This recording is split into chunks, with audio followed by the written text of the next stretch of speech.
बिस्मिल्लाहिर्रहमानिर्रहीम। I hope कि आप सब लोग खैरियत से हैं। हम पढ़ रहे हैं प्रिंसिपल ऑफ इकोनॉमिक्स के पास पेपर्स में आने वाले इम्पोर्टेंट एमसीक्यूज और हमने 14 वाले दोनों ग्रुप्स के एमसीक्यूज कर लिए हैं। अब हम करने लगे हैं 2015 ग्रुप 1 के एमसीक्यूज। लेकिन उससे पहले आप लोगों से रिक्वेस्ट है कि काइंडली चैनल को सब्सक्राइब कर लें, वीडियो को लाइक और शेयर करते रहें, आने वाली सारी वीडियो आप तक पहुंचती रहें।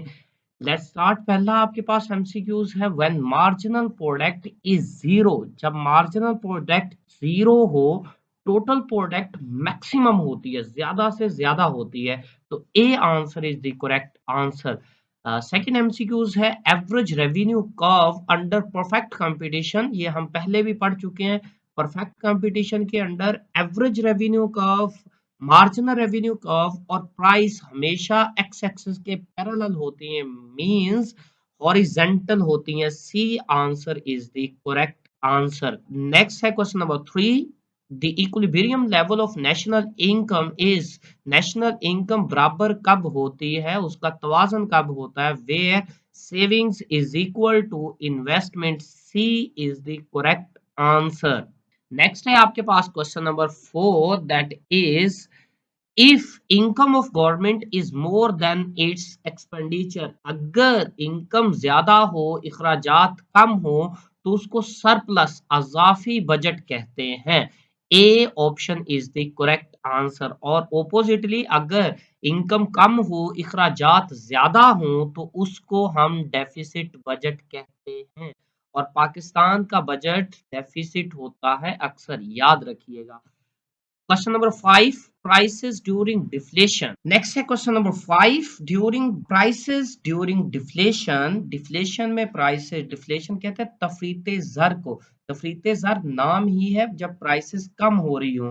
तो B option is the correct answer. Inflation में मतलब महंगाई में प्राइसेस बढ़ती है, डिफ्लेशन में प्राइसेस कम होती है। नेक्स्ट है question number 6, that is where which school of thought stated that economics is the science of material wealth?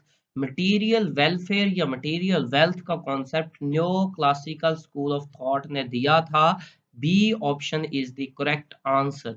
Next है question number 7, that is slope of demand curve of given goods. Given या inferior goods हम पहले भी discuss कर चुके हैं। वो चीजें जो घटिया क्वालिटी की, कम क्वालिटी की होती हैं, ये प्राइस बढ़ने से इनकी डिमांड बढ़ जाती है और प्राइस कम होने से इनकी डिमांड कम हो जाती है। तो इनका पॉजिटिव कर्व होता है। B answer is the correct answer. Next है आपके पास question number 8, that is if supply does not change. Supply नहीं चेंज हो रही due to rise in demand. Demand के बढ़ने से इक्विलिब्रियम प्राइस, इक्विलिब्रियम प्राइस जो है वो क्या हो जाएगी बच्चे, राइज हो जाएगी। प्राइस, सप्लाई नहीं बढ़ेगी तो अल्टीमेटली डिमांड के बढ़ने से प्राइस भी बढ़ जाएगी। तो A option is the correct answer. Question number 9, when average cost fall. जब एवरेज कॉस्ट आपकी कम हो रही होती है शुरू में, तो मार्जिनल कॉस्ट उसके बिलो होती है बच्चे, लेस देन यानी कि उससे कम होती है।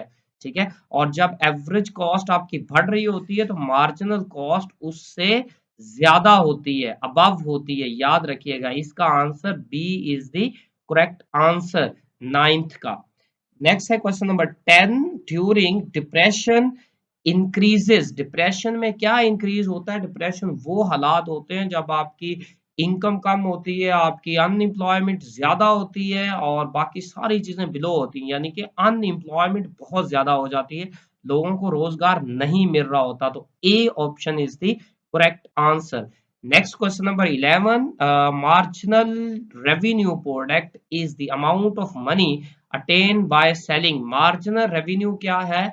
जो आप मार्जिनल प्रोडक्ट मतलब अजाफी रेवेन्यू कहां से आएगा? अजाफी चीज को सेल करने से जो आपको हासिल हो रहा है, that is known as marginal revenue. और इस question number 12, when marginal utility is positive. जब मार्जिनल यूटिलिटी आपकी पॉजिटिव होती है, टोटल यूटिलिटी इज इंक्रीजिंग, यानी कि ये बढ़ती रहती है। मार्जिनल यूटिलिटी जब तक पॉजिटिव रहेगी, टोटल यूटिलिटी बढ़ती रहेगी।